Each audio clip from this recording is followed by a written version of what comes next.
Welcome back to Proxy, everybody, and today we're going to be talking about how to build a viable jet bike army in 10th edition. Now, for some of you out there, the Eldar jet bikes are what drew you into the faction. It wasn't the aspect warriors, it wasn't the wraiths, it was the super sleek, super fast jet bike units. The shroud runners, the wind riders, the shining spears. You are a jet bike lover. However, you might have noticed that in the competitive scene, not a lot of people run Wind Rider jet bikes. In fact, almost no one. And that has led a lot of players to believe that Wind Riders suck. That Wind Riders are not really a great unit, that they're mediocre at best, and should probably be left at home in most cases. At least competitively speaking. But I actually think that this is just simply not true. Now, a lot of competitive lists, it is true, aren't using Wind Rider jet bikes right now. I don't think that has anything to do with the fact that they're not good, but simply that the lists they're running don't require Wind Rider jet bikes, and therefore they kind of just get overlooked. However, if you're going out there and aiming to make a pure jet bike list, you can do so, and you can do so in a very strong way. And over the past few weeks, I've had a lot of success running a jet bike themed list and thought I would share that with you today. So without further ado, let us go ahead and jump right into the video and talk about riding the wind with the Samhain in 10th edition. But first, a quick overview of what we're going to be looking at in today's video. First, we're going to be doing a general analysis of jet bike units in 10th edition, followed by the strengths and weaknesses of jet bike armies. Then we're going to talk about some general tips and strategies when fielding and playing a jet bike army. And lastly, I'm going to give you an example jet bike list of my own that I've been running in 10th edition, and I want to share a little bit of a rage story with you at the end. And even though when I initially planned this video, this event didn't happen, I want to throw it in there because it's a really funny story, and I think you guys will get a little bit of a kick out of it. So without further ado, let's dive right in. Okay, so what is the general consensus of jet bike units in 10th edition? What do they do? What are they strong at? And what are the areas that they struggle in? So basically, they are fast and hard-hitting units characterized by movement 14 and the fly keyword. Now, even though fly is, not as good as it once was, it's still a pretty effective way of, clearing enemy units and clearing obstacles. Basically makes them hard to screen out and makes it harder for terrain to be a hindrance to them. It also allows them to very easily climb up ruins where they can benefit from the plunging fire special rule to give them that additional AP. Also, jet bike units happen to be tougher than most Eldar infantry. They're toughness 4 versus 3, and they have 2 wounds apiece, and usually a 3+ save. However, they're still fragile. Most of the extra toughness is offset by the extra points cost that you have to pay.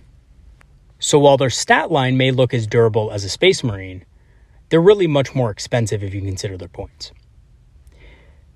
Lastly, they're great at objective play for secondaries because they're very quick, but not so much on primaries. They don't do a good job scoring on primary objectives because they're very fragile, and they tend to be bigger models, so they tend to be a little bit easier to see across the battlefield if there's no obscuring terrain in the way. So what are the strengths and weaknesses of jet bike armies? So their strengths are, like I said, they're hard-hitting, at least at range, and they have access to strong debuffs via the Shroud Runners and Vipers. So Vipers technically are kind of like jet bikes. They're the support weapon of jet bike units back in the old days of the fluff. Vipers would accompany Wind Riders and provide them with heavy weapon support. So Vipers, I technically see, even though they are vehicles, I technically see them as part of a Wind Rider host. So I definitely think they count in that category. Vipers can remove cover from enemy units, and Shroud Runners, of course, can give units lethal hits. They're also extremely fast and able to get into great firing positions for good firing angles, or be in a good position to score on secondary objectives. So with tactical objectives, you know that with a Wind Rider army or with a jet bike unit in general, you can get to pretty much anywhere on the board within 20 inches of their starting position with a simple fate dice or a command point. So that is pretty effective, and that's a good way to score on secondaries, and it gives you those options that you really need throughout the battle when you don't know exactly which card you're going to pull from the pile. Their weaknesses, however, are that they're fairly fragile for the cost. Most are only as tough or slightly tougher than a Space Marine, so again, really fragile for their cost. Usually you get a unit of 3 for about 80 points. if not more in some cases, and that's really fragile for the point cost. So you're basically paying 80 points for the survivability of 3 Space Marines. And another weakness that recently popped up with the balanced data slate is they can no longer use Phantasm. So unfortunately, they can no longer benefit from this because they are not infantry. And that does cut quite a bit of their survivability out the window. So you do have to be a little bit more careful or be willing to spend those 2 command points for Fire and Fade. Now, some general tips and strategies when fielding and playing a jetbike army. So if you're out there and you're really thinking of picking up a jetbike army or, taking the plunge and, going full Samhain, you might want to keep these things in mind when you start playing because they do run a lot differently as an army altogether than your typical cross-rolled lists will. So the first thing is you want to be able to use a mix of minimum units for trading and baiting and bigger units for buffs and target elimination. So this goes with your army composition.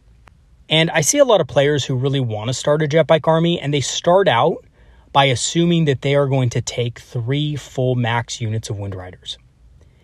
And I would say that that's probably a little bit too much. You're putting a lot of eggs in a single small little basket there. If your opponent has a good way of dealing with it, you're not going to be very successful. So what I would suggest is that you use a mix of, again, MSU style units, as well as just a couple of bigger units for your buffs and target elimination. So that doesn't mean, unfortunately, 3 units of, 9 Wind Riders. That's a little bit too much. And on the battlefield, it is very pricey if you want to invest in it, right? So think about maybe spreading out the points a little bit more evenly so that your opponent doesn't have such easy targets if they happen to have the correct tools for it. And there's a lot of armies that do. And just keep in mind that there's a lot of indirect fire out there that either ignores cover, has damage to, or has a really high strength that will easily get past the Wind Rider's toughness 4. When you're playing a jetbike list, you also want to make sure that you play the flanks and control the board edges rather than fight in the center. You really have nothing that can hold the center in this type of army, so you have to work the flanks and be able to control those to gain an advantage. You don't have Wraith Guard, you don't have an Avatar of Cain, so you don't really have those tough units that can take and hold an objective, so that's not going to be what you want to do. You don't want to hold objectives, you want to kill opponents that are on the objectives and then control the sides of the battlefield so that your opponent can't readily move their units back on those objectives to capture them. And then once you have that board control established, typically your opponent really won't be able to do much aside from just hope that you don't have the damage to kill their units on objectives.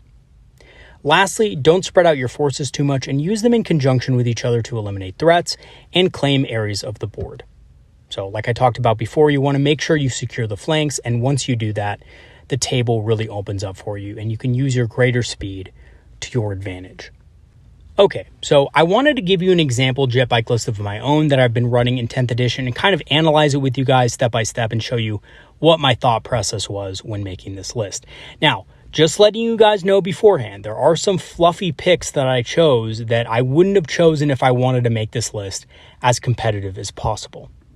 So I will go ahead and talk about those picks when they come up, but I will also offer some competitive alternatives to those options that still kind of reside within the realm of jetbikes. So this is going to be a Samhain kind of base list. It's 1995 points, so almost 2,000, was 5 points off. And of course, this is going to be a Strike Force game. So starting off with the characters, I have an Autarch Skyrunner, and he has the Phoenix Gem. Now that may seem like kind of a weird upgrade because the Autarch Skyrunner can be taken with Wind Riders. I just personally don't think the Autarch does anything for them. Gives them an automatic 6 to their advance roll, but other than that, it's not really that big of a deal. However, I do have a unit of 3 Wind Riders in the list. I just probably won't attach the Autarch Skyrunner in most cases to them. I tried attaching him once. It didn't really do a whole lot. I would rather have 2 separate units that can, be in 2 separate places in the board rather than just one. And I've also noticed that if my opponent does have a lot of indirect fire, it really doesn't matter if the Wind Riders are with him or not. The Phoenix Gem usually prevents him being one-shotted anyway. So that's how I have my Autarch Skyrunner kitted out, of course, and I also have 2 Farseer Skyrunners. The Farseer Skyrunners are there for guide, but primarily also they're just good damage, right? You attach them to a Windrider unit, they add basically an Eldritch Storm to the unit. They also get rerolls of 1 to hit, or rerolls of all hits against the closest unit because of the Windrider's ability, which in fact does apply to characters that join the Windriders as well. So it does actually give the Farseer Skyrunners a little bit of extra damage, and there is an incentive to attach them to those types of units. Also, if they have shuriken cannons, it's just a great way to boost your anti-heavy infantry damage, because Eldritch Storm synergizes very well with those shuriken cannons. I have 2 Warlock Skyrunners in the list, which are also joined to essentially the Windriders that are in this army. So they allow the Windriders to either ignore cover, or they give them stealth. Both of them are pretty key because you want to, avoid as much indirect fire as possible on the turns that you're not going to be shooting. And you're going to want to do as much damage as possible when you actually do pop out of cover to try to kill something. And they also don't have bad damage with the Destructors. It's okay. It's not a great psychic shooting attack, but sometimes it does come into play. Alternatively, if you're against an army where you don't think you need ignores cover and you don't think you need stealth, then you might want to run them solo and just have them as objective scorers for secondaries, or, as baiting units to throw out on an enemy objective, just so that your opponent has to bring something out to deal with it. Against those more elite armies that don't have easy throwaway units that can simply kill a Warlock Skyrunner in a single turn. So we also have 2 Night Spinners in the list, and the Night Spinners are there for board control. So early on in my list building and theory crafting for the list, I noticed a huge weakness.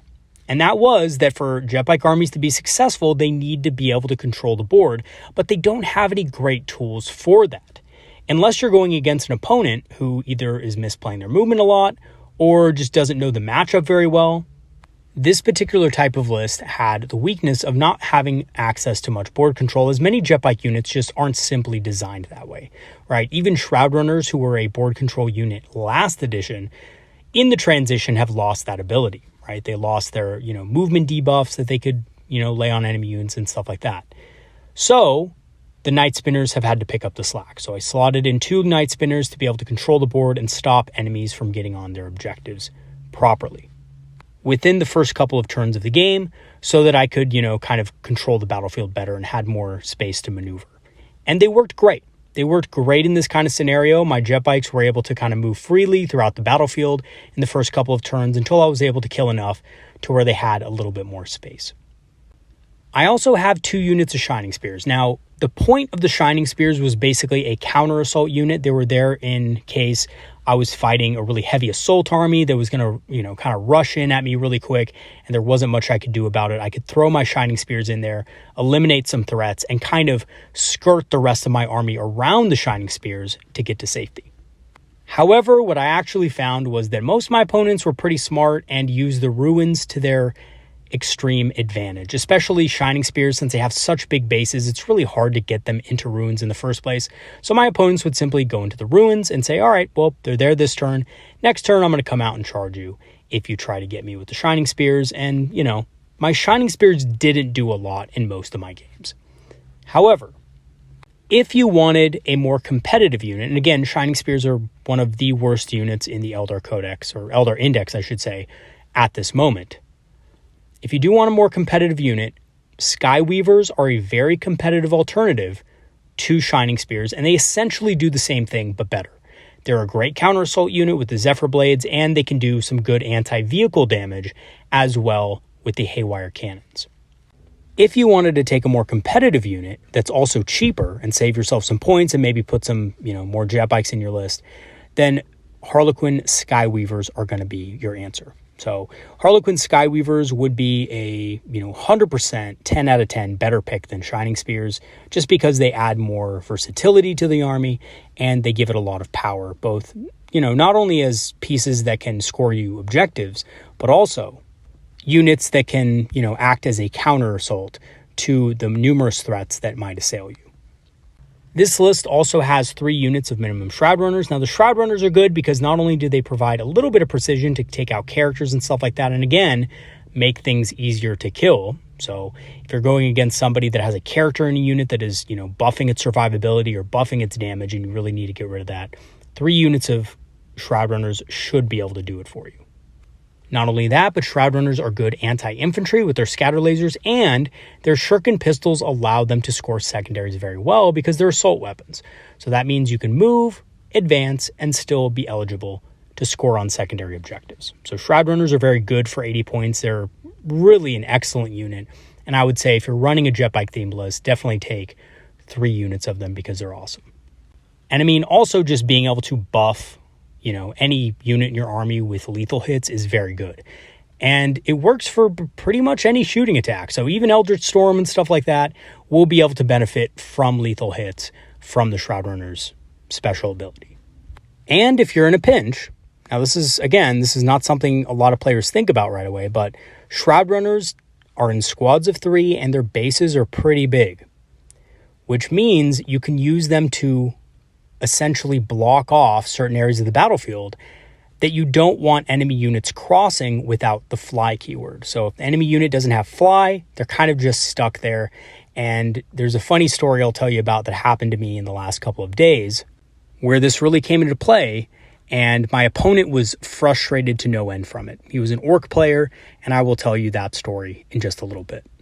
I also have 2 Skyweavers in the list, and I wish I would have brought in 3 squads of 2. But unfortunately, I wanted to keep it a little bit fluffy because this is a Samhain kind of style list. So I went with the Shining Spears instead. But Skyweavers are the clear better option competitively. They have the Skyweaver Haywire Cannons, which are great against vehicles. They have the Zephyr Glaives, which make them decent in combat as well. And like I said before, they're really good at scoring secondaries, and they're really good at baiting bigger units out so that the rest of your army can tackle them.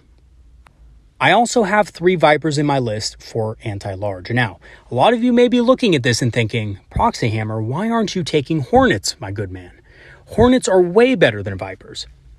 Yes, and I think in the vast majority of cases, I would probably rather have 3 Hornets in my list. If I really wanted to make this as competitive as possible, I would put in the Hornets, and I would get rid of the Shining Spears, and of course I would downgrade the Shining Spears, or not downgrade them, but upgrade them to Skyweavers. So I'd save myself some points there, and with the points I saved, I would be able to afford the Hornets. Yeah, that's true, right? But I just like Vipers. And also I have Vipers. I really didn't feel like proxying that much in my army. I needed something on the battlefield that wasn't proxied, So obviously, I did proxy about half this list, and I just didn't want to proxy more than that. So I went with the Vipers. Also, Vipers are very fluffy with the Samhain, so I decided to go with them. But 9 out of 10 times, again, you would probably want Hornets, or, you'd want to replace 2 of these with Hornets, and again, replace the Shining Spears with Skyweavers. But the Vipers are very good too, because they do come with that Bright Lance. You have a Farseer, a couple Farseers in your list actually, so you're going to be able to use the Branching Fates ability to give those Bright Lances extra damage, and these guys are actually very potent as far as their anti-large goes. They're also fairly small and easy to hide, so they make good, basically weapon platforms for staying on, home objectives and things like that, where your enemy can't easily draw line of sight to them. And now for the last part of my list, the most iconic Wind Riders. I have 2 units of 6 with Shuriken Cannons, so they're very effective against anti-mech. They can deal with Space Marines very effectively. And they're also pretty good at light vehicles. So if your opponent has any really light vehicles, toughness 6 vehicles, they are decently effective against those.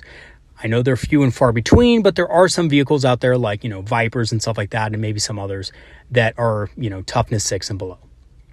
I also have a unit of 3 Wind Riders, again, just for some extra secondary objective support and just for another trading unit to have in my army to throw out on an objective, to score a secondary, and then probably either die in the process or bait out a more expensive enemy unit that I can then kill. They have the single twin Shuriken Catapult and 2 Shuriken Cannons just to make sure that I'm always eligible to shoot so that I can score on those secondary objectives. All right, so that's the list. So what are my general thoughts on it, and is it competitively viable?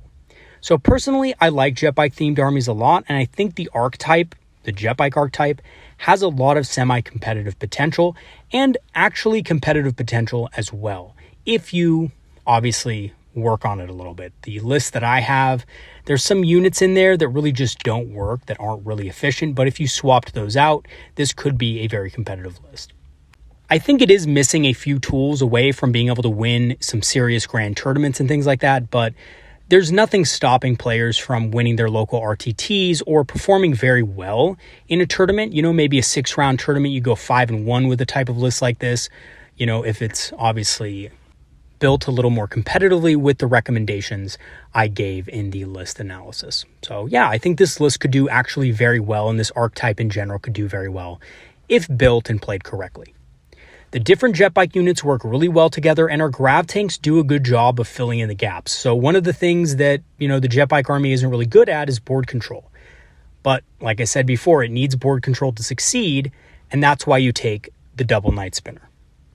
And that kind of fills in your board control need. And, you know, other vehicles as well, like Hornets or, you know, Vipers and things like that can fill in your anti-large.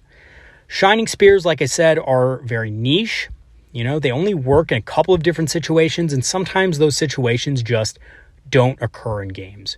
And they're better performed by Skyweavers for a lower point cost in most cases. So you definitely want to swap those Shining Spears out for Skyweavers if you're looking to be as competitive as possible with this type of list.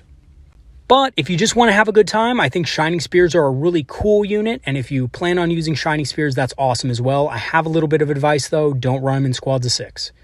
Run them in squads of 3. I know it sounds good on paper to cast Guide on a unit of 6 and just have them charge into something big, but they're not all going to fit. They're just not all going to fit. I tried it early on, and unless you're extremely close to an enemy unit to start the charge, you're not going to be able to get every single Shining Spear in there into combat. It's very difficult, especially if you're fighting around terrain. Just trust me on that. And again, I mean, it does also depend on, you know, a couple factors, you know, how high you roll in the charge, whether you can kind of wrap around the enemy unit or what. But, you know, in my experience, there was a few times where I ran a big unit of 6, charged straight into a big, you know, unit of enemy models, maybe, you know, barely got the charge by like an inch or something like that, where I was just in engagement range, and some of the Shining Spears, unfortunately, weren't able to attack. So there was that, and that's wasted potential, right? If I'm only able to, you know, fight with 4 out of the 6 Shining Spears, why am I paying the extra points for the other models, right? So running them in small units of 3 is a lot more efficient in a lot of different ways. But again, it's up to you. If you want to run them in a unit of 6, I say go for it. I think they're really cool in unit of 6. They're definitely awesome in theory. They just, in my experience, don't often get that epic, you know, Rohirrim charge that everybody is wishing for when they run that 6-man unit.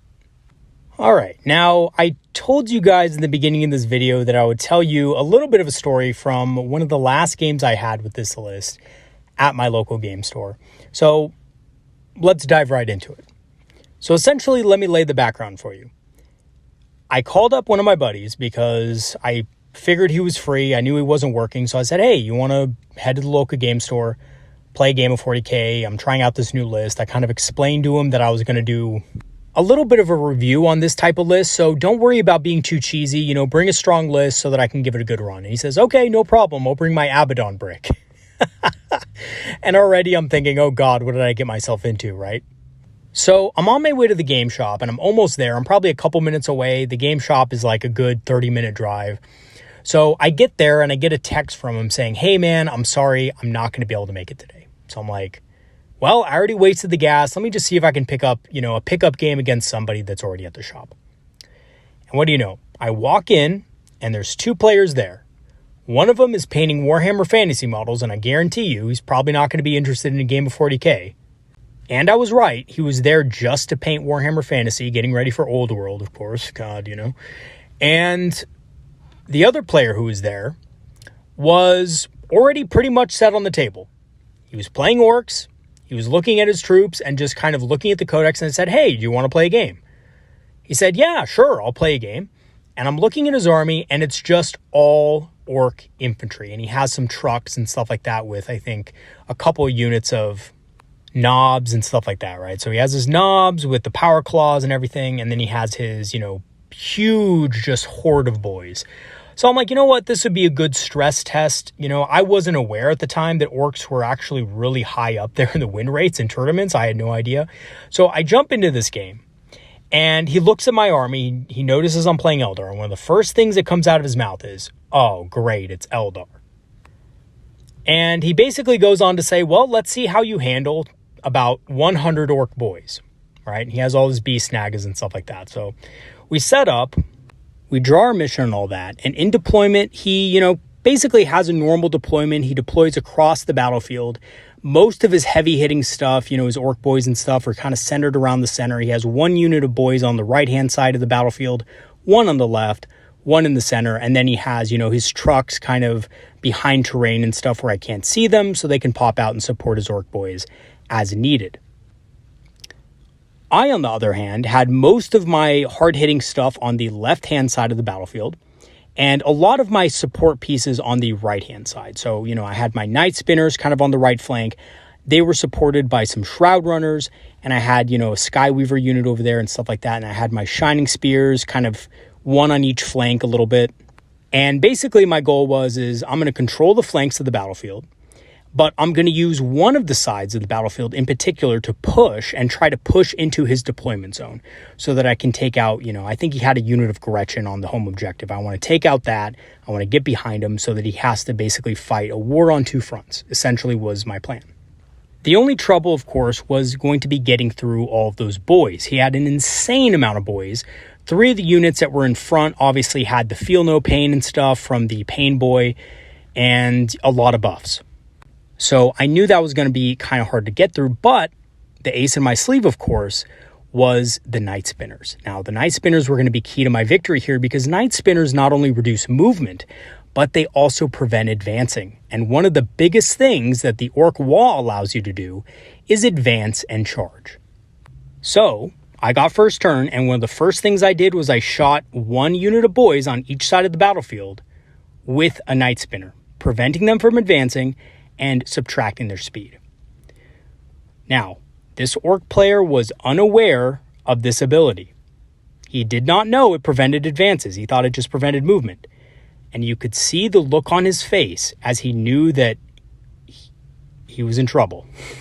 Because the way he had deployed his boys, unfortunately, he couldn't get to the objectives. Now, something else happened during this time, and that was there was a little bit of a rules clarification on Feel No Pain. Now, for those of you guys who don't know, Feel No Pain allows you to essentially roll a dice for each point of damage you take, and on a 5+, you get to ignore that point of damage. It's not like a normal save. So weapons that do multiple damage to even single wounded models, you would have to make both of those Feel No Pains for that model to live. Unfortunately for the Orc player, he thought the opposite and had been playing it as such since the beginning of the edition, or for as long as he can remember.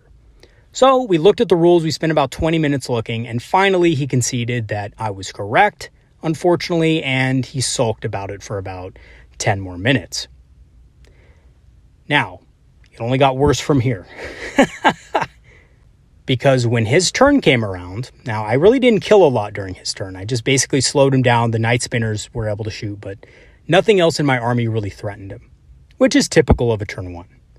His turn 1 comes along, and he smiles, and he's like, well, guess what I'm charging this turn? And in my mind, I was thinking to myself, you're charging nothing, friend, because I used my Night Spinners on you, and you can't wall this turn because you can't advance. So, you'll get your invul save, you'll get your, whatever else you get with your wall, but unfortunately, you're not going to be able to advance because, the 2 units I hit with the Night Spinner are the closest. They're the only ones within charge range. You really have nothing else that can threaten me. You're probably not going to make the charge. So I explain this to him, and I make sure that he knows that, you can't advance with those 2 big units of boys. And those units are the ones that are closest to my Wind Riders. And, on the other side of the battlefield, I had moved up some Shroud Runners and some Skyweavers. And I just wanted to make sure that he knew that. And so even knowing that, even me, after me telling him several times that was the case, he said, nope, I'm going to wall anyway. I was like, okay, go for it. So he uses his wall. He moves his whole army forward. Everything's coming out. His boys are coming out. He's, rushing up his trucks with the knobs in it and everything like that. And he's going full on assault, which is, that's fair. Most Orc armies do that anyway. So he's advancing with everything and stuff like that. except when it came to the 2 mobs of beast snaggers, which I had to remind him again, they could not advance. So he just moves up 4 inches with them and sits there and pre-measures and pre-measures and pre-measures, just hoping, praying that he's within 12 inches of my Wind Riders. Unfortunately, I did put one of them within 12 inches. It was a little bit of a miscalculation on my part, but I figured he wouldn't roll a double 6. And I was right, he didn't. Although he did spend a command point to try to reroll it for that double 6. So after he fails, after not rolling boxcars either one of the times, he starts complaining. I would have made that if I was able to move my extra 2 inches and advance. And your whole army would be destroyed because I would have consolidated into your other unit of Wind Riders and wiped them out too. And yes, if that was the case, he would have, but I would have never moved them there if I hadn't had those Night Spinners. So my turn comes along. He's kind of, still pretty confident at this point. He hasn't really lost a whole lot. And he actually ended up killing a couple of Wind Riders in the unit of 3 that I had because I moved them up, to score a secondary objective. So they were a little bit exposed. They got shot up. And, they ended up failing a battle shock test as well. So that was unfortunate. But my turn comes along. I roll out of terrain, and the Beast Snagga boys on the left-hand flank are annihilated. I moved one of my units of Shroud Runners to block a truck off, which was carrying a unit of knobs in it. And I was able to, at the start of the shooting phase, use the mark target ability or target acquisition ability to, essentially give lethal hits to units shooting at that leftmost Orc Boy squad. And the 2 Wind Riders opened up on it and shot them to hell. They were absolutely, completely annihilated. On the right-hand flank, I was able to move up my unit of Skyweavers into a position to kind of, block them off. And my 2 Shining Spear units were able to charge into both a truck in the kind of, center right of the board and a truck on the center left that was right next to the Shroud Runners. Now, you might be asking, well, why did I do this? Why did I move the Shroud Runners up like that? Well, quite frankly, I wanted to make sure that when and if the knobs piled out of their destroyed truck, because, I did, shoot some Bright Lances at them and stuff like that, that they would still be able to be, kind of blocked off. So he wouldn't be able to just move his knobs into combat with one of my more expensive units of Wind Riders. So I had him kind of blocked off there. I had a Night Spinner go ahead and shoot at the unit of Snagga boys in the center of the battlefield on the objective, and on the right-hand side of the battlefield, they had not reached the objective yet as well, and I also tagged them with a Night Spinner. And just for good measure, to make sure that, his unit of boys couldn't get up to the objective, I ended up moving a unit of Skyweavers in position to, essentially block them off if they tried. So, his turn comes along, and he is looking very annoyed. Despite his WA, despite his 5+ invul, he had a huge Beast Snagga boy dead. Both of his trucks were blown up that were in line of sight. And 2 of his units couldn't even move, and the other unit of knobs that had just disembarked and was technically battle shocked, although at the beginning of this turn, they stopped being battle shocked. Well, now they were free to do whatever they wanted, but they were blocked off from the Shroud Runners, or by the Shroud Runners, so a good move there. At this point in the game, he really started complaining about how broken the Eldar were. And a couple minutes later, when I had to remind him again that he couldn't advance with the Night Spinners, he told me that he couldn't win, it was impossible, that Eldar were broken, and that he had no way to defeat me. He packed up his stuff, and he left. He said good game, I will give him that, he said good game, but he said the Night Spinners are broken, and even though he, didn't think I was a bad guy because I wasn't running the, most cheesy Eldar out there, no matter what Eldar run, apparently they're just too strong for orcs.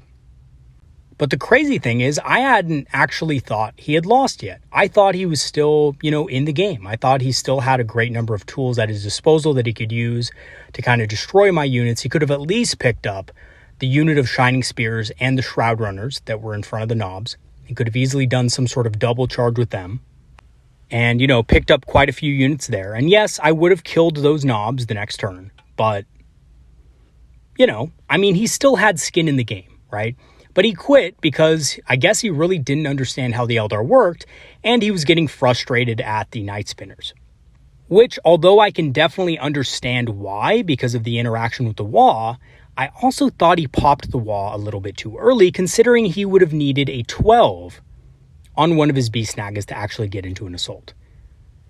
And he wasn't running the most optimized list, obviously, right? He didn't have any bikes in his list. He didn't have any really fast orc units.